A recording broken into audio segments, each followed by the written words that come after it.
हद्दीत Gopalnagar deputy signal परिसरात एका युवकावर जुन्या वादातून चाकूने हल्ला करण्यात आला। अरविंद्र चंद्रकुमार वर्मा याच्या छातीवर पाठीवर वार करून त्याला जीवे मारण्याचा प्रयत्न जुन्या वादातून करण्यात आला आहे। जखमीवर मेयो हॉस्पिटल येथे उपचार सुरू आहेत, तर आरोपी कमलेश राजू वर्मा व नवीन वर्मा असे आरोपीचे नाव असून दोघांविरोधात गुन्हा दाखल करण्यात आला आहे।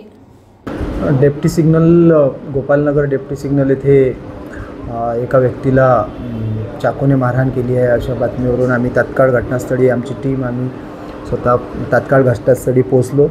तर ते जखमी अरविंद चंद्रकुमार वर्मा याला तात्काळ उपचारागामी मेयो हॉस्पिटल येथे पाठवण्यात आले। त्याला आणि मी स्वतः मेयो हॉस्पिटलमध्ये जाऊन डॉक्टरांशी चर्चा केली। डॉक्टरांना त्याला चांगल्यात चांगले उपचार देण्याबाबत रिक्वेस्ट केली।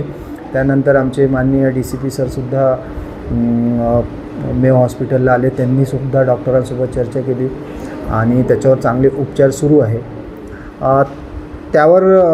त्याला मागील जुन्या भांडणावरून यातील आरोपी कमलेश राजू वर्मा आणि नवीन मन्नू वर्मा या दोघांनी त्याला चाकूने पाठीवर आणि गळ्यावर मागच्या बाजूला वार करून त्याला जीवानीशी ठार मारण्याचा प्रयत्न केलेला आहे। जखमी अरविंद चंद्रकुमार वर्मा याचे आईचे बयानावरून आम्ही आरोपितांविरुद्ध गुन्हा नोंद करीत आहे।